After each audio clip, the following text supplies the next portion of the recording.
Hey guys what's up, this is Shiv Mishra और welcome back to the learn book. आज के इस वीडियो में हम भौतिक विज्ञान के एक चैप्टर यांत्रिकी पर चर्चा करने वाले हैं। यांत्रिकी के कुछ प्रश्नों पर चर्चा करेंगे आज की इस वीडियो में। भौतिक विज्ञान की ये सीरीज हम आज से स्टार्ट कर रहे हैं।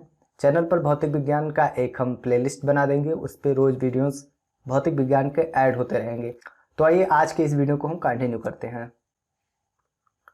आज का पहला प्रश्न है, एक व्यक्ति एक संवेदनशील तराजू पर खड़ा है। यदि वह गहरी सांस अंदर लेता है तो तराजू की रीडिंग बढ़ेगी, घटेगी या रीडिंग पर कोई प्रभाव नहीं पड़ेगा।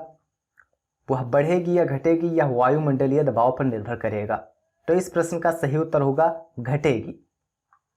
व्यक्ति के गहरी सांस लेने में तराजू की रीडिंग घटेगी, अर्थात तराजू व्यक्ति का वजन कम दर्शाएगा। अगला प्रश्न है, निम्नलिखित में से कौन सी सदिश राशि है? समय, चाल, विस्थापन या दूरी।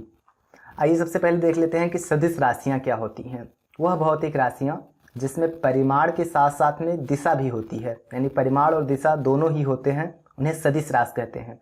इसके उदाहरण हैं संवेग, बल, त्वरण, विस्थापन, वेग, आवेग। तो ऊपर के देखिए जो विकल्प दिए गए हैं, समय, चाल, विस्थापन, दूरी, तो इसमें से जो विस्थापन है इसे व्यक्त करने के लिए परिमाण और दिशा दोनों ही आवश्यक है, इसलिए इस प्रश्न का सही उत्तर होगा सी ऑप्शन, विस्थापन। अगला प्रश्न है, निम्नलिखित में से कौन सी एक सदिश राशि है? संवेग, दाब, ऊर्जा या कार्य।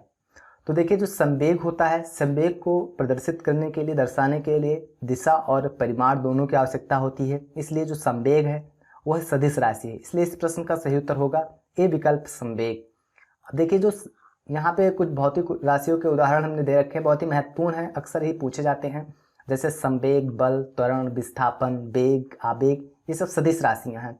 तो जब भी कभी सदिश राशियों से प्रश्न बनेंगे तो लगभग इन्हीं में से बनेंगे।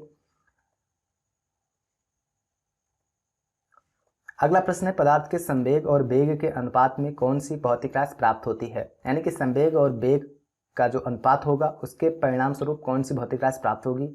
तो देखिए संवेग बराबर होता है द्रव्यमान गुणे वेग। तो अगर संवेग और वेग का अनुपात निकाला जाए तो संवेग और वेग को अगर विस्थापित कर दिया जाए इस तरफ तो वेग, संवेग और वेग का अनुपात मिल जाएगा हमें, और इसके बराबर होगा द्रव्यमान के, यानी संवेग और वेग के अनुपात स्वरूप हमें द्रव्यमान मिलती है, द्रव्यमान भौतिक राशि मिलती है, इसलिए इस प्रश्न का सही विकल्प होगा सी ऑप्शन, द्रव्यमान। अगला प्रश्न है, बल गुणनफल होता है। देखिए अगर आपको फार्मूला याद हो बल का, यानी कि F बराबर ma होता है, तो ऐसे ही आप बता देंगे कि द्रव्यमान और त्वरण इनका गुणनफल होता है बल। आइए थोड़ा डिटेल में देख लेते हैं। सबसे पहले हम जान लेते हैं कि बल क्या होता है। बल वह धक्का या खिंचाव है जो किसी एक वस्तु द्वारा दूसरी वस्तु पर आरोपित किया जाता है। तो बल बराबर होता है द्रव्यमान गुणे त्वरण, यानी F बराबर ma। बल को हम F से प्रदर्शित करते हैं, द्रव्यमान को m से और त्वरण को a से, तो इसलिए F बराबर ma होता है, और इस प्रश्न का सही उत्तर होगा बी विकल्प, द्रव्यमान और त्वरण का। अगला प्रश्न है, वायु या शक्ति विंड पावर में ऊर्जा का कौन सा रूप विद्युत ऊर्जा में परिवर्तित होता है? गतिज ऊर्जा, स्थितिज ऊर्जा, सौर ऊर्जा, विकिरण ऊर्जा। देखिए जो गतिज ऊर्जा का रूप होता है वायु शक्ति यानी विंड पावर में जो गतिज ऊर्जा का रूप होता है वो विद्युत ऊर्जा में परिवर्तित होता है।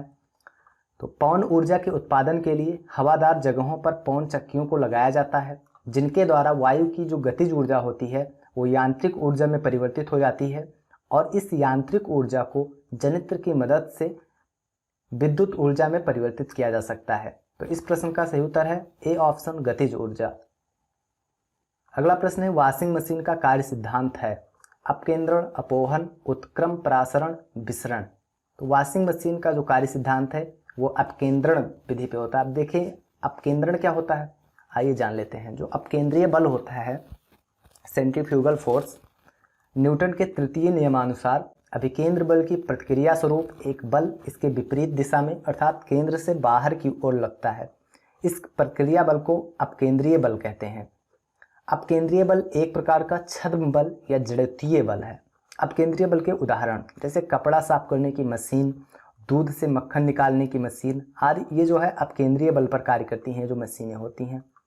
अगला प्रश्न है, प्रक्षालन मशीन की कार्य प्रणाली का सिद्धांत है अपकेंद्रीकरण, अपोहन, प्रतिक्रम, परासरण या विसरण। देखिए जो ऊपर वाला प्रश्न था सेम वही प्रश्न है, बस भाषा का अंतर है, क्योंकि जो वॉशिंग मशीन होती है उसी को प्रक्षालन मशीन भी कहा जाता है। तो इसलिए इस प्रश्न का सही उत्तर होगा ए विकल्प, अपकेंद्रीकरण। जो प्रक्षालन मशीन होती है, प्रक्षालन मशीन को हम वॉशिंग मशीन के नाम से भी जानते हैं, या कपड़ा साफ करने की मशीन। सब भाषा का अंतर है और प्रश्न ये दोनों सेम है। अगला प्रश्न है, ऊर्जा संरक्षण का आशय है कि ऊर्जा का सृजन और विनाश होता है। ऊर्जा का सृजन हो सकता है, ऊर्जा का सृजन नहीं हो सकता है पर विनाश हो सकता है। ऊर्जा का ना तो सृजन हो सकता है और ना ही विनाश। तो देखिए, ऊर्जा संरक्षण के सिद्धांत के अनुसार ऊर्जा का ना तो सृजन हो सकता है और ना ही ऊर्जा का विनाश हो सकता है। तो इसलिए इस प्रश्न का सही उत्तर होगा डी ऑप्शन, ऊर्जा का ना तो सृजन हो सकता है और ना ही विनाश।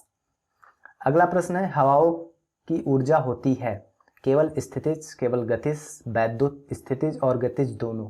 तो देखिए, जो हमने पिछला प्रश्न किया था, ये वाला प्रश्न वायु शक्ति यानी विंड पावर में ऊर्जा का कौन सा रूप विद्युत ऊर्जा में परिवर्तित होता है, इसी से संबंधित ये वाला प्रश्न भी है। तो जो हवाओं की ऊर्जा होती है उसमें केवल गतिज ऊर्जा होती है। तो इसलिए इस प्रश्न का सही उत्तर है बी विकल्प, केवल गतिज। अगला प्रश्न है, गुरुत्वाकर्षण का सिद्धांत किसने दिया? चार्ल्स न्यूटन ने, चार्ल्स बैबेज ने, आइजैक न्यूटन ने, जॉन एडम्स ने। तो गुरुत्वाकर्षण का सिद्धांत आइजैक न्यूटन ने दिया था। सर्वप्रथम न्यूटन ने 1886 में यह बताया कि ब्रह्मांड में स्थित प्रत्येक पिंड दूसरे पिंड को अपनी ओर आकर्षित करता है, और इसके लिए इन्होंने गणितीय सिद्धांत भी दिया। अब आप लोग गाइज ये बताइएगा कि इनके पहले ही भारत में एक लोग थे जिन्होंने गुरुत्वाकर्षण के सिद्धांत को, यानी गुरुत्वाकर्षण की जो टर्मिनोलॉजी होती है कि गुरुत्वाकर्षण क्या होता है, ये जो ब्रह्मांड में जितने भी भौतिक जो पिंड हैं वो एक दूसरे की तरफ आकर्षित होते रहते हैं। एक हमारे यहाँ पे विद्वान थे, उन्होंने पहले ही बता दिया था, आइजैक न्यूटन से पहले ही। परंतु आइजैक न्यूटन का नाम इसलिए लिया आता है क्योंकि उन्होंने गणितीय रूप से इसे सिद्ध भी किया। तो आप लोग कमेंट बॉक्स में बताइएगा कि वे कौन से थे लोग, कौन से विद्वान थे जिन्होंने भारत में सबसे पहले ही बता दिया था ये।